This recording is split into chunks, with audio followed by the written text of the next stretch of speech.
Hujan turun tanpa ampun pagi itu, menyapu trotoar kota yang sejak subuh telah sibuk oleh langkah-langkah manusia yang mengejar hidup masing-masing. Di antara gedung-gedung tinggi berlapis kaca dan cahaya iklan yang menyilaukan, ada sosok perempuan yang nyaris tak pernah benar-benar diperhatikan. Ia berjalan dengan langkah cepat, namun tertunduk. Seolah keberadaannya adalah kesalahan kecil di tengah kemewahan yang tak pernah ditujukan untuknya. Dunia berputar cepat, dan ia tertinggal jauh di belakang. Tetapi tetap bertahan karena menyerah bukanlah pilihan. Perempuan itu bernama Nadira Larasati. Usianya masih muda, namun gurat kelelahan di wajahnya seolah menambah tahun yang tak tercatat oleh waktu. Ia hidup di sudut kota yang tak pernah masuk peta kebanggaan pemerintah, sebuah kawasan padat yang tumbuh dari sisa-sisa pembangunan. Di sanalah ia tinggal sejak kecil, bersama ibunya yang kini telah tiada, meninggalkan warisan berupa nasihat tentang kesabaran dan harga diri. Nadira tumbuh tanpa kemewahan, tanpa pelindung, dan tanpa hak istimewa. Yang ia miliki hanyalah sepasang tangan yang tak pernah berhenti bekerja, dan hati yang tetap memilih lembut, meski dunia kerap berlaku kejam. Setiap hari Nadira menjalani rutinitas yang sama. Pagi dimulai sebelum matahari benar-benar terbit. Ketika kota masih berdeham dari tidur panjangnya, ia bekerja serabutan, berpindah dari satu pekerjaan ke pekerjaan lain, menukar tenaga dengan upah yang seringkali tak sepadan. Pakaian yang ia kenakan selalu sederhana, terkadang tampak usang, tetapi selalu bersih. Ia tak pernah mencoba menutupi siapa dirinya. Sebab baginya, kejujuran adalah satu setannya harta yang tak bisa dirampas siapapun. Lingkungan sekitarnya memandang Nadira dengan mata yang penuh penilaian. Kemiskinan membuat namanya mudah diabaikan, bahkan sering dijadikan bahan bisik-bisik. Ia terbiasa diperlakukan seolah tak memiliki nilai lebih selain fungsi. Namun, di balik sikap rendah hatinya, tersimpan keteguhan yang tak mudah goyah. Nadira bukan perempuan yang lemah. Ia hanya memilih diam, karena baginya, membuktikan diri tak selalu membutuhkan suara. Sementara itu, di sisi lain, kota yang sama namun terasa seperti dunia yang berbeda. Hidup seorang pria bernama Raka Mahendra. Ia adalah direktur muda dari sebuah grup perusahaan raksasa yang menguasai berbagai sektor strategis. Namanya sering muncul di halaman bisnis, disertai foto yang menampilkan sosok berwajah tegas, berpenampilan rapi, dan sorot mata yang dingin. Raka dikenal sebagai pemimpin yang cerdas dan tak mengenal kompromi. Di tangannya keputusan bernilai miliaran rupiah ditentukan tanpa ragu. Raka tumbuh dalam lingkungan yang serba cukup, bahkan berlebihan. Sejak muda, ia dididik untuk menjadi penerus, bukan penikmat. Hidupnya disusun rapi oleh ekspektasi dan tanggung jawab, membuatnya terbiasa berjalan di jalur yang sudah ditentukan. Kekayaan, kekuasaan, dan pengaruh mengelilinginya seperti udara. Selalu ada, tetapi tak pernah benar-benar ia rasakan. Di balik kemewahan yang tampak sempurna, hatinya menyimpan ruang kosong yang tak terisi oleh apapun. Luka masa lalu membentuk Raka menjadi pribadi yang tertutup. Kepercayaan baginya adalah risiko, dan hubungan hanyalah alat untuk mencapai tujuan. Ia dikelilingi oleh orang-orang yang tersenyum karena kepentingan, bukan ketulusan. Dunia yang ia huni penuh dengan transaksi emosional yang dibungkus sopan santun. Ia terbiasa mengendalikan segalanya, kecuali perasaannya sendiri yang telah lama ia kunci rapat terima. Takdir memilih waktu dan cara yang tak terduga untuk mempertemukan Nadira dan Raka. Sebuah peristiwa kecil, nyaris tak berarti bagi dunia, menjadi titik awal yang menghubungkan dua kehidupan dengan jarak sosial yang begitu lebar. Pertemuan itu bermula dari kesalahpahaman sebuah momen singkat yang memperlihatkan betapa tajamnya perbedaan dunia yang mereka tempati. Bagi Raka, Nadira hanyalah bayangan samar di pinggir realitasnya. Bagi Nadira, Raka adalah simbol dunia yang tak pernah ia harapkan untuk dimasuki. Lingkungan sekitar dengan cepat memberi label. Perempuan miskin dianggap tak pantas berada dekat dengan lingkaran kekuasaan. Setiap langkah Nadira seolah diawasi, setiap niat baiknya dicurigai. Ia dipaksa berdiri di bawah sorotan sinis yang tak memberinya ruang untuk menjelaskan siapa dirinya. Sementara Raka, dengan posisinya, terbiasa melihat manusia sebagai variabel mudah diganti, mudah diukur, dan jarang dipertimbangkan dari sisi hati. Namun ada sesuatu yang mulai bergeser, perlahan dan nyaris tak terasa. Ketulusan Nadira hadir tanpa tuntutan, tanpa strategi. Ia menjalani hidupnya dengan cara yang sama, tak peduli siapa yang berdiri di hadapannya. Sikap itu yang selama ini dianggap biasa oleh dunia kecilnya, menjadi anomali di mata Raka. Di tengah kesibukan dan intrik yang menyesakkan, kehadiran Nadira menghadirkan ketenangan yang asing. Benih perubahan mulai tumbuh, meski masih rapuh. Raka yang terbiasa menilai dari hasil dan angka, mulai menyadari ada nilai yang tak bisa diukur. Nadira yang terbiasa bertahan sendirian, mulai merasakan adanya bayangan yang mengikuti langkahnya bukan untuk mengawasi, tetapi untuk memahami. Dunia di sekitar mereka tetap kejam, tetap penuh prasangka, tetapi garis takdir telah ditarik. Kota terus bergerak tanpa peduli pada perubahan kecil yang terjadi di dalamnya. Gedung-gedung tinggi tetap memantulkan cahaya, jalanan tetap penuh oleh kendaraan yang saling mendahului, dan manusia tetap berjalan dengan tujuan masing-masing. Namun bagi Nadira Larasati, hari-hari yang semula berjalan datar mulai terasa berbeda. Ada sesuatu yang berubah. Bukan pada dunia di sekitarnya, melainkan pada cara dunia itu memandangnya dan cara ia memandang dirinya sendiri. Sejak pertemuan tak terduga itu, Nadira mulai menyadari bahwa langkahnya tak lagi sepenuhnya bebas dari pengamatan. Ia masih menjalani hidup yang sama, bekerja keras, menahan lelah, dan pulang ke ruang sempit yang menjadi satu-satunya tempat berlindung.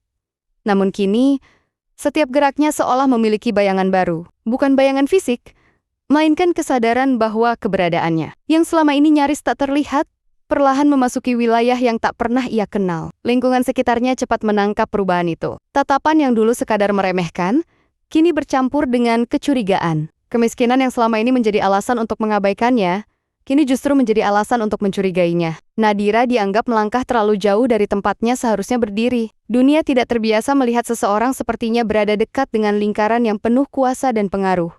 Nadira sendiri tak pernah berniat melampaui batas apapun. Ia tetap menjadi dirinya, perempuan sederhana yang menilai hidup dari ketulusan dan kerja keras. Ia tidak meminta perhatian, tidak mengharapkan perubahan nasib secara instan. Baginya bertahan hidup dengan cara yang jujur sudah lebih dari cukup. Namun takdir seringkali bekerja tanpa meminta izin. Dan perubahan datang bahkan ketika seseorang memilih untuk diam. Di sisi lain, Kota Raka Mahendra mulai mengalami gangguan kecil dalam rutinitasnya yang teratur. Pekerjaan tetap berjalan dengan presisi, keputusan tetap diambil dengan kepala dingin, dan reputasinya sebagai direktur muda yang tak tersentuh tetap terjaga. Namun, di sela-sela kesibukan itu, pikirannya sesekali terhenti pada sosok yang seharusnya tak memiliki tempat di dalam hidupnya. Raka terbiasa mengendalikan arah pikirannya. Ia telah lama melatih diri untuk tidak terpengaruh oleh hal-hal yang tidak relevan dengan tujuan. Namun kehadiran Nadira menimbulkan rasa asing yang sulit dijelaskan. Tidak ada ambisi, tidak ada kepentingan tersembunyi, dan tidak ada upaya untuk mendekat demi keuntungan. Ketulusan semacam itu jarang ia temui, bahkan hampir tak pernah ia percaya benar-benar ada. Lingkungan profesional Raka mulai bereaksi. Orang-orang di sekitarnya, yang terbiasa membaca situasi demi menjaga posisi, menangkap adanya pergeseran kecil dalam fokus sang direktur. Mereka menilai dengan cepat, menyusun asumsi, dan menarik kesimpulan yang seringkali jauh dari kebenaran. Dunia tempat Raka berada tidak mengenal kebetulan tanpa motif. Setiap hubungan harus memiliki nilai tukar. Jarak sosial antara Nadira dan Raka semakin terasa jelas. Mereka berasal dari dua dunia yang dibangun dengan aturan yang berbeda. Nadira hidup dalam dunia yang mengajarkan ketahanan dan penerimaan, sementara Raka hidup dalam dunia yang menuntut dominasi dan kendali. Setiap langkah kecil yang mendekat justru menegaskan betapa lebarnya jurang di antara mereka. Tekanan mulai muncul dari berbagai arah. Nadira merasakan beban yang tak pernah ia kenal sebelumnya.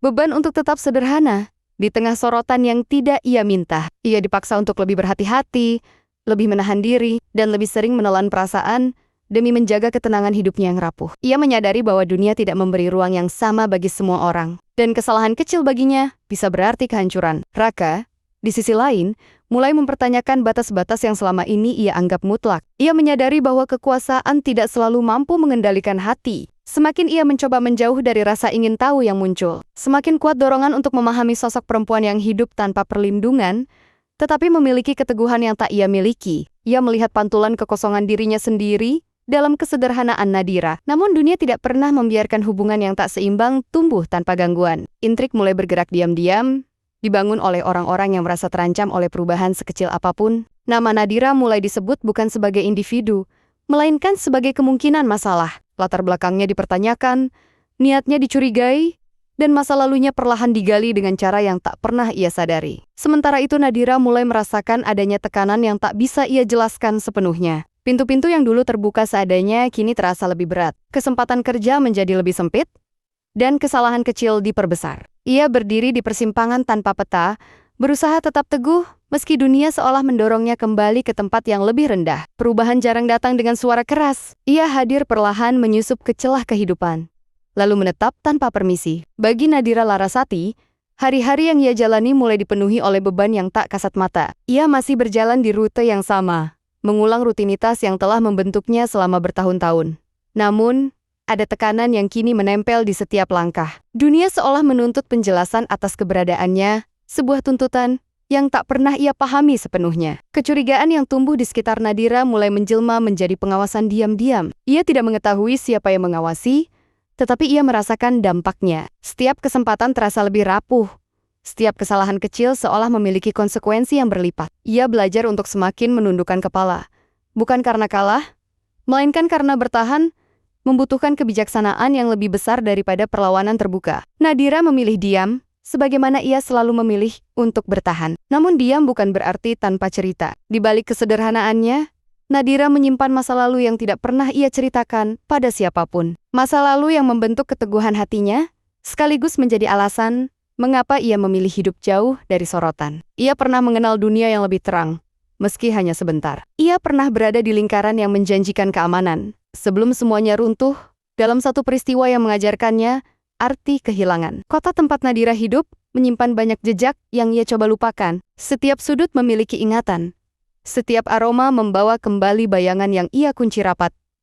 Ia tidak berlari dari masa lalu karena takut, melainkan karena ia tak ingin masa lalu itu menentukan siapa dirinya hari ini. Ia memilih untuk hidup sebagai perempuan biasa, bekerja keras, dan tidak menuntut apapun dari dunia yang telah cukup sering mengecewakannya. Sementara itu, Raka Mahendra mulai menyadari bahwa ketertarikannya bukan lagi sekadar rasa ingin tahu. Ada dorongan untuk melindungi. Meski ia tak sepenuhnya memahami alasannya, ia terbiasa melihat risiko dan peluang, tetapi kali ini perasaannya bergerak di luar perhitungan. Nadira hadir sebagai anomali seseorang yang tidak memerlukan kekuasaan untuk berdiri tegak, namun justru membuatnya mempertanyakan fondasi hidupnya sendiri. Langkah-langkah yang diambil Raka untuk memahami situasi justru membuka pintu ke arah yang tak ia duga. Informasi tentang Nadira mulai terkumpul, bukan melalui pengakuan, melainkan melalui serpihan cerita yang tersebar. Setiap potongan menyusun gambaran yang berbeda dari perempuan miskin yang ia kenal di permukaan. Ada celah, ada kontradiksi, dan ada tanda-tanda bahwa kehidupan Nadira tidak sesederhana yang terlihat. Masa lalu Nadira perlahan menampakkan bayangannya. Ia bukan sekadar korban keadaan, melainkan penyintas dari sesuatu yang jauh lebih besar. Hubungan dengan dunia lama yang penuh konflik, kehilangan figur yang menjadi sandaran hidupnya, serta keputusan untuk menghilang dari lingkungan yang pernah menjanjikan keamanan. Semua itu membentuk dinding tak terlihat di sekelilingnya. Dinding yang ia bangun bukan untuk menutup diri dari dunia, melainkan untuk melindungi hatinya yang telah terlalu sering diuji. Ketika potongan-potongan itu mulai menyatu, Raka dihadapkan pada dilema yang tak pernah ia perkirakan. Ketertarikan yang semula terasa ringan kini dibebani oleh konsekuensi. Dunia yang ia huni tidak ramah pada rahasia. Setiap masa lalu yang tak bersih bisa menjadi senjata, setiap celah bisa dimanfaatkan oleh mereka yang haus kekuasaan. Raka menyadari bahwa mendekat berarti membuka pintu pada konflik yang tak hanya melibatkan perasaan, tetapi juga reputasi dan stabilitas yang telah ia bangun. Tekanan dari lingkaran kekuasaan semakin nyata. Ada pihak-pihak yang mulai bergerak lebih agresif, menggali lebih dalam, dan menyiapkan langkah untuk menjatuhkan sebelum ancaman itu tumbuh. Nadira, tanpa menyadarinya, menjadi pusat dari pusaran yang jauh lebih besar daripada dirinya. Ia berdiri di tengah badai yang ia tidak ciptakan, tetapi harus ia hadapi. Di dalam dirinya, Nadira mulai merasakan ketakutan yang lama ia kenal. Ketakutan bahwa masa lalu akan kembali menagih, bahwa ketenangan yang ia bangun dengan susah payah akan runtuh. Namun di balik ketakutan itu, ada kekuatan yang telah lama terasa oleh kehilangan. Ia tidak berniat melarikan diri lagi. Jika dunia memaksanya untuk melihat ke belakang, ia akan berdiri tegak dan menghadapi bayangan itu dengan caranya sendiri. Badai yang selama ini bergerak diam-diam, akhirnya menampakkan wujudnya. Tidak lagi berupa bisikan atau tatapan mencurigakan, melainkan rangkaian peristiwa yang tersusun rapi dan tak memberi ruang bagi kebetulan. Dunia tempat Nadira Larasati bertahan, mulai runtuh sedikit demi sedikit. Bukan karena kesalahan yang ia perbuat, melainkan karena rahasia yang dipaksa keluar ke cahaya dengan cara yang kejam. Tekanan datang berlapis. Kesempatan kerja yang selama ini menjadi sandaran hidupnya perlahan menghilang, seolah pintu-pintu itu sengaja ditutup satu persatu. Nama Nadira mulai beredar bukan sebagai individu, melainkan sebagai isu. Masa lalunya yang tak pernah ia banggakan, dipelintir menjadi cerita yang meragukan ketulusannya. Ia dihadapkan pada penilaian yang tak memberinya ruang untuk membela diri. Karena dunia lebih menyukai asumsi daripada kebenaran, Nadira berdiri dalam sunyi yang semakin berat. Ia menyadari bahwa ketenangan yang selama ini ia bangun adalah rapuh, mudah hancur oleh tangan-tangan yang tak terlihat. Namun ia tetap memilih untuk bertahan tanpa menjelaskan apapun. Bukan karena ia tak memiliki alasan, melainkan karena ia tak ingin menjadikan masa lalunya sebagai alat untuk mencari simpati. Ia telah terlalu lama hidup dengan beban itu untuk membiarkannya digunakan oleh orang lain. Di sisi lain, Raka Mahendra berada dalam pusaran konflik yang tak kalah tajam. Informasi yang sampai kepadanya disusun sedemikian rupa, menampilkan Nadira sebagai risiko yang bisa merusak segalanya. Lingkaran kekuasaan di sekitarnya menuntut keputusan cepat dan tegas. Dalam dunia yang ia pimpin, kelemahan adalah celah, dan celah harus ditutup sebelum menjadi bencana. Keraguan mulai merayap ke dalam diri Raka. Bukan karena ia sepenuhnya mempercayai cerita-cerita yang beredar, melainkan karena ia menyadari betapa besar konsekuensi dari setiap pilihan. Ia terjebak di antara perasaan yang tumbuh tanpa rencana dan tanggung jawab yang telah ia pikul sejak lama. Kepercayaan yang seharusnya menjadi fondasi justru berubah menjadi titik paling rapuh. Hubungan yang belum sempat diberi nama itu mulai menunjukkan retaknya, bukan oleh pertengkaran atau pengkhianatan terbuka, melainkan oleh jarak emosional yang tercipta karena ketakutan. Raka yang terbiasa mengendalikan segalanya mendapati dirinya ragu untuk melangkah. Nadira, yang terbiasa berjalan sendiri, merasakan kembali kesendirian yang pernah ia kira telah berlalu. Dunia tidak menunggu siapapun untuk siap. Tekanan semakin meningkat, dan pilihan semakin sempit. Nadira dihadapkan pada kenyataan pahit bahwa ketulusannya tak selalu cukup untuk melindunginya. Ia mulai mempertimbangkan satu hal yang selama ini ia hindari. Pergi, bukan untuk melarikan diri, melainkan untuk menyelamatkan sisa hidup yang masih bisa ia pertahankan, tanpa menyeret siapapun ke dalam kehancuran. Raka merasakan kehilangan sebelum benar-benar kehilangan. Ada ruang kosong yang semakin melebar, mengingatkannya pada luka lama yang pernah membuatnya menutup hati. Ia mulai memahami bahwa jarak yang ia ciptakan demi keamanan justru berpotensi menghancurkan sesuatu yang bernilai. Namun, kesadaran sering datang terlambat, dan dunia tidak memberi waktu untuk menebus keraguan. Puncak dari tekanan itu datang ketika masa lalu. Nadira dihadirkan secara terbuka, bukan sebagai kebenaran yang utuh, melainkan sebagai senjata. Nama-nama, peristiwa, dan keputusan lama dipotong dari konteksnya, menciptakan narasi yang mudah dipercaya oleh mereka yang sudah siap menghakimi. Nadira dipaksa menghadapi bayangan dirinya sendiri di hadapan dunia yang tak pernah berniat memahami. Dalam badai itu, kepercayaan menjadi barang langka. Retak yang muncul bukan hanya antara Nadira dan Raka, tetapi juga di dalam diri masing-masing. Nadira harus memilih antara tetap bertahan di tengah kehancuran atau kembali menghilang demi menjaga martabatnya. Raka harus memutuskan apakah ia akan kembali berlindung di balik kekuasaan atau mempertaruhkan segalanya untuk sesuatu yang belum tentu ia bisa pertahankan. Tidak semua badai berakhir dengan kehancuran. Ada yang justru membersihkan jalan, menyisakan keheningan yang jujur. Setelah gelombang tekanan menghantam tanpa ampun, dunia Nadira Larasati memasuki fase yang paling sunyi. Bukan karena ia kalah,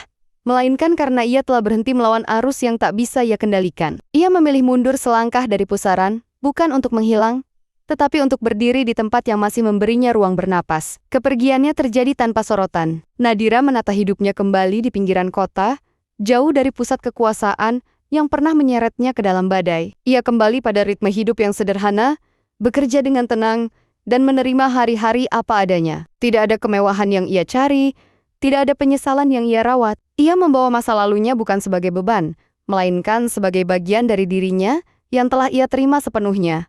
Keputusan itu menjadi titik balik yang tak terduga. Dunia yang semula sibuk menghakimi, perlahan kehilangan minat. Tanpa kehadiran Nadira sebagai isu, intrik yang dibangun di sekitarnya runtuh oleh kebosanannya sendiri. Kebenaran yang selama ini tertutup oleh kepentingan mulai menemukan jalannya. Fakta-fakta yang tak lagi bisa dipelintir muncul ke permukaan, menyingkap betapa rapuhnya narasi yang pernah digunakan untuk menjatuhkan seorang perempuan yang tak memiliki kuasa. Raka Mahendra menghadapi kehancuran dengan cara yang berbeda. Dunia yang ia kenal, dunia yang dibangun di atas kendali, dan perhitungan tidak lagi terasa utuh. Ia menyadari bahwa upaya menjaga segalanya tetap aman justru telah membuatnya kehilangan sesuatu yang tak tergantikan. Ketika kebenaran mulai terungkap, penyesalan datang bukan sebagai beban, melainkan sebagai kesadaran yang memaksa perubahan. Raka mengambil langkah yang selama ini ia hindari, meluruskan keadaan, meski harus berhadapan dengan konsekuensi yang nyata. Ia membersihkan intrik, menutup celah kekuasaan yang selama ini digunakan untuk kepentingan sempit, dan menata ulang lingkaran di sekitarnya. Keputusan itu mengguncang fondasi lama,